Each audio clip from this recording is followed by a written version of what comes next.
Good morning, everybody. Welcome to another episode of Band Together Leadership Seminars. My name is Paul Everts. I'm the founder and CEO of Band Together. You can reach me at my email address, which is BAND2gether, bandtogether@comcast.net.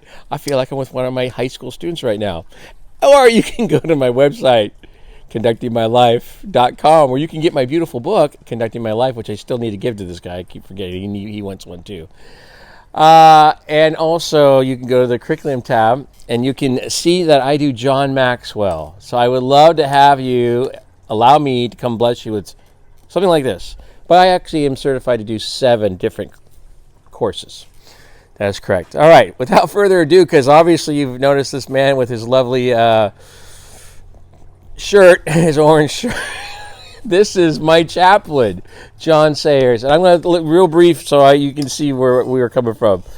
June of 2016, Diana Everts and I took our first cruise alone and to Alaska. I thought, what the heck? I'm going to be like all the old people because I was 50 whatever, and I'm going to go do Zumba. Yeah, I know. I look like it. I know, Zumba.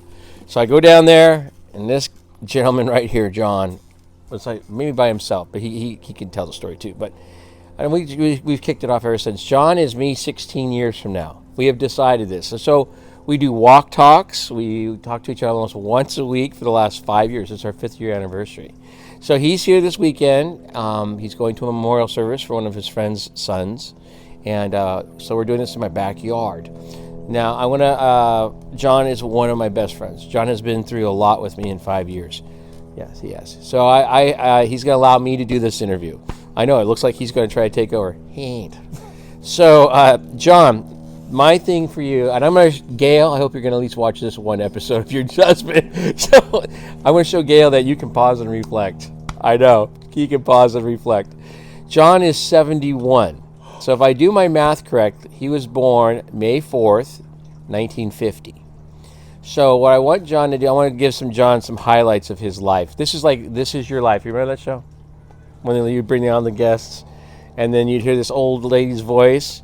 Johnny Carson, that is your 3rd grade teacher from Lincoln, Nebraska. And then people would go, oh my gosh, and you tell these dirty stories about Johnny Carson. So I'm not going to do that for John. No one's coming out from the back there. But so if he's born, and he is not, 1950. So when John is 13, President Kennedy is assassinated. When John is 18, Robert Kennedy is assassinated. Martin Luther King is assassinated. When John, go back to when John's 12. When John is 12, the Supreme Court decided no more school prayer. So 1962, that happens, 1963, 1968. So this is John's teenage years. So you can see why he's like this now.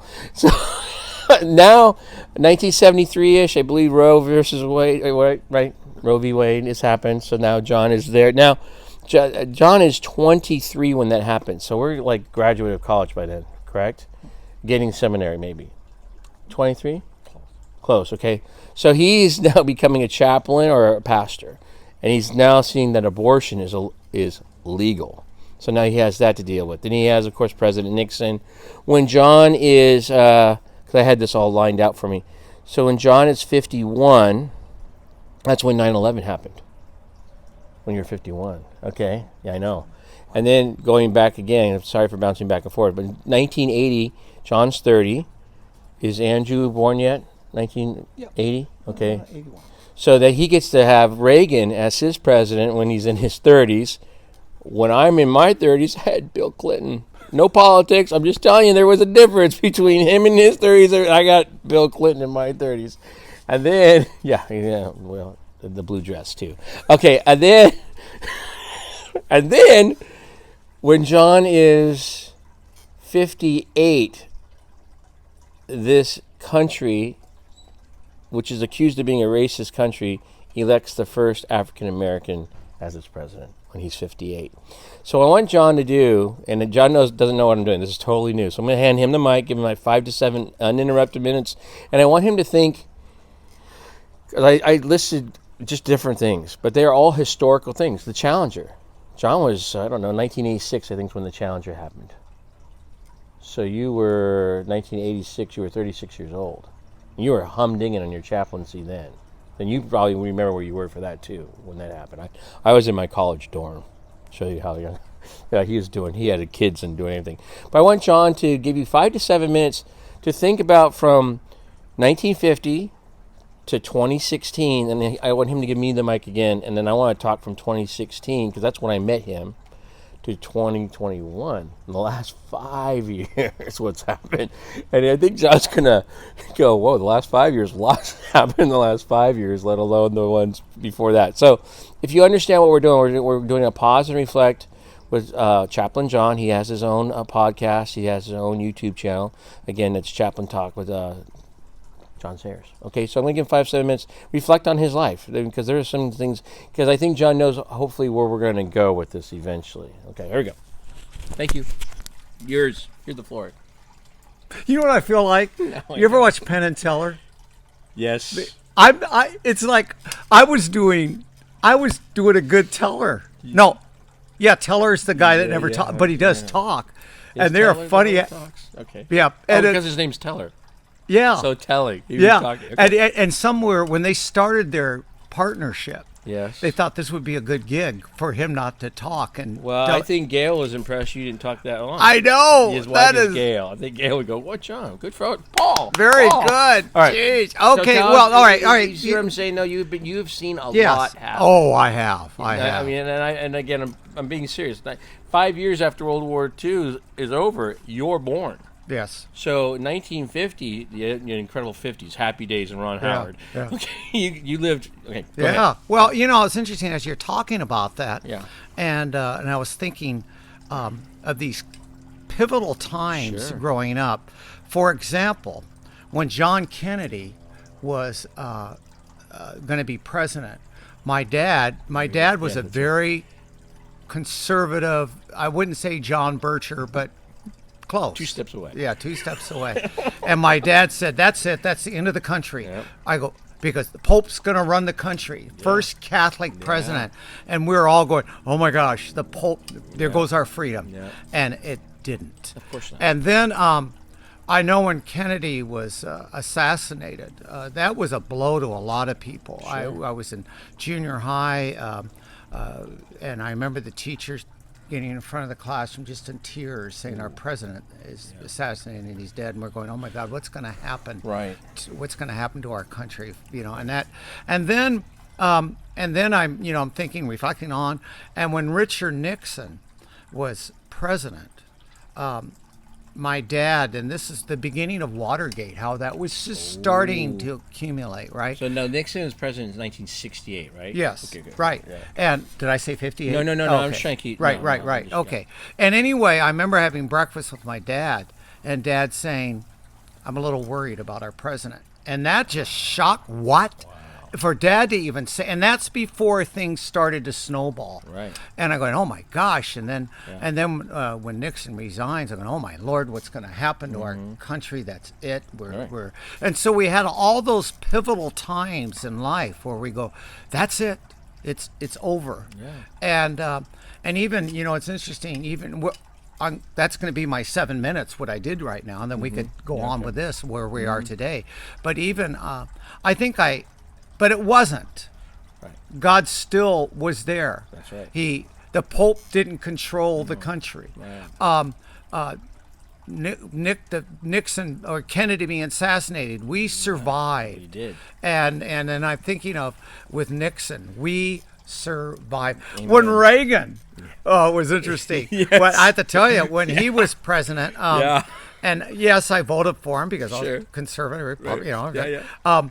We were in Berkeley. Okay. I was in seminary in Berkeley, California, or Berkeley, as they would call it. 30 years old. Yeah. Okay. Well, yep. And my wife and I are married. Right. We're and it's funny. The building was shaking. It was an old cemetery building. I love this story. It literally was shaking, and we thought, oh my gosh, is that an earthquake? Right. We get up and we go outside real quick, and there's a massive protest going to the University of Berkeley. They're the ones that, and there was just boom, boom, boom, boom. Right. And we go, whoa. And so we said, what the heck? So we went over, and then there was big protest. And that's it. Reagan, World War II, we're going to 3. be in it. He's Maybe control the 3, bomb. too. We Yeah. are going to We'll die die. now. Yeah. And we didn't. No, we didn't. We didn't. No, we didn't. So we had all So you those. know where we're going with this. Well, we had all those pivotal times. Yeah. And when you were, and I didn't know you were going to ask me that. No, not at all. And every one of those times, we thought that was it. Sure. And it wasn't it. Right. Right. So that's where I wanted to go. So I want to focus a little bit. 2001, where were you? On September the 11th, 2001, where were you? We were, hang on a minute, 2000. We were in Visalia. I was a chaplain at the jail. And I don't know if I was home. I think I came home, and of course, then we saw it on the news that we heard about it. Right. But that's where I was in Visalia. Yes. Okay, and and then 2003, Bush decides to invade Iraq. Right. Right. So it's again. And you know what's interesting during that time? We were all together as a country. When True. Bush said and boy, the Democrats, it was like, yes. There we go. I believe in the audience that day was Tony Blair, Yes. Prime Minister Yes. of England, you know, at the time, and yes, we're united on That's this, right. and we were together on this. We yes, were. we got to We go, and then yes, we were Okay. together there. And then, as I said earlier in the introduction, going through the timeline, Barack Obama becomes the first African American president. So in your lifetime, you saw the first Catholic president, and then you saw the first African American president. Yeah, and you know what's interesting? That it wasn't. I guess I was. You see, I'm conservative, and we know that. Yeah. And so it didn't matter whether he was black or white, No. because I didn't like his politicking because Right. he was in another direction than That's me, right. That's and it had correct. nothing to do with the color of course his it did. skin. No. And by the way, when Hillary was running, had nothing to do with her No. being. I just was, oh my gosh. Yeah, it's the ideas. And it was like, yes. Yeah, right. And so because if you go back, because I don't have the dates that well memorized, but I mean, you were obviously a teenager when Martin Luther King gave his "I Have a Dream" speech, yes. and you saw it on TV. Because you also have to think too, when John was born in 1950, the TV was still relatively a new invention. Oh my gosh, black and white. We were the first black and white TV on our, and then when it It's came into amazing. color, Yeah. we had the first color set, and the only two shows that were in color back then were Bonanza and the Flintstones. yeah. The Bonanza and the Is Flintstones. that not amazing? And you always had to tune the tent and all that stuff, which Yeah. we never got it right. My Right. mom would go, "Oh my God!" So neighbors would green come or over. whatever. I know it was all greenish, Yes. and come over and watch Bonanza on Sunday Sure. with us, or the Flintstones. That's And, beautiful. So that's why I like the. the first presidential debate was Richard Nixon, and John Kennedy. Yeah, that's and, right. And Nixon sweating profusely. Yes, and yeah. he looked like he slept in his. But it's interesting. I had my speech communication was my major, and I had a speech class, and we Can studied you that tell? years later. Now, if you're listening to that on the radio, Right. you would give it to Nixon. That's true. Nixon had a great memory, Yep, but yep. if you watched, Kennedy knew how to use the TV. That's correct. And again, Nixon, it looked like he needed a shave, Yeah. slept in his Yep. suit. Right. But Nixon had this charisma, He which did. is interesting because we talked about charisma today. Which I'm going to do on when you interview me. All right. We're going to talk about. which means you better watch my. Okay, Yeah, very please. good. So- Go ahead. So Okay, all those things. because John also taught me. John's my coach as far as media goes. Because we're at the 14-minute mark right now, and Oh. John goes, "Hey, 20 minutes, Paul. Otherwise, you lose people." So I got 6 minutes left. Okay. in here. So I'm going to wrap it up. I got 6 minutes So I meet John June of 2016, as I said, on the cruise. Yeah. on the cruise. So I'm 50 at Yeah, that time. yeah, and John, you are 66 at that time. Somewhere, yes. You're right. 66. So now from 2016 to 2021, John was with me when I left my job at Dublin High School. And I went to, and I don't say where I am now because I don't want anything to do with that. This is my podcast, my YouTube. But I was at Dublin High School in the Bay Area. Now I'm in I was Sacramento with area. you on the cruise when you lost your aunt. You were with me on the cruise when I lost. that was lost my aunt. That was a tough blow for It you. was So John's been with. So my point in the last 5 years, John's had a job change. John is dealing with like the bridge to retirement, full retirement, where he's like not doing hospice, he's just fully retired. So our lives have changed in the last 5 years They have. a lot. They have. You know, and we have dealt with Trump being president, and we have his. I did not vote for Trump the first time. I did. He did. I did. I voted for Trump. I know. I'm sorry. I'm a teacher. I know it's ghastly, but I voted for him the second time. I didn't vote for him enthusiastically the first time. It was because he was running against Hillary, and there you go. I was not crazy even about Trump. But then the second time, I did vote for him more enthusiastically. Yes, I agree. So the point being is that John and I have gone through some serious life changes, right? In that time, our son got married. Our son has a child, and John's been a part of all these things. So I think what I want to do is... In the Navy? He's in the Navy. Oh, wow.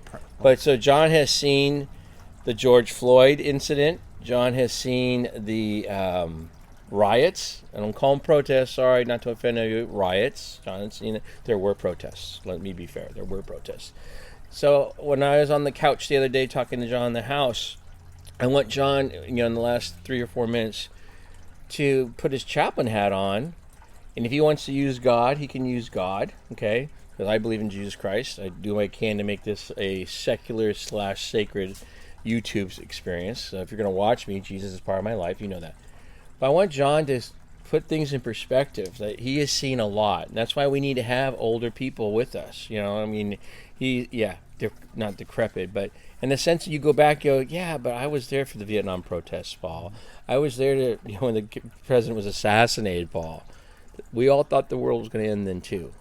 So when you see BLM, when you see and hear critical race theory, equity framework, when you see all this stuff happening, I want Chaplain John to tell us what he thinks now. Very good. Right. And I could do this in whatever. Yeah. But I think we need to remind each other. We need to be with people that say that God's not done with us yet. No. And we who have a faith, or we who are even patriotic, we look back and see how God has dealt with us in the past. You got me hooked on this Bible. Yeah, I know I did. And anyway, I don't want to get into that right now. But still, it's that we need to give hope to people. We do. And hope is God. Well, we see signs of hopefulness today. Yes, we do. Yesterday, we did a tour of John Adams Academy. We met 2 high school seniors. Correct. And we were so impressed. Noah and what her name is. Armani. Yeah, Armani. thank you. Armani. And I want to tell you, we need to be around a younger generation people that it's not so much that are becoming servant leaders. Yes. John Kennedy said, don't ask what your country can do for you. What can you do for the country? Yeah. When I'm around young people that way, that encourages me to be an encouragement to others that we're not, God's not done with us. No. Our country is, We're all not these finished. things I thought was the end. It wasn't the end. We're not finished. And I feel that way now and then. Okay. I still feel that way. But Paul, you and I remind each other. Your wife was reminding me of that this weekend. Yeah. So God is not done with us. No, and therefore we are not done as a nation.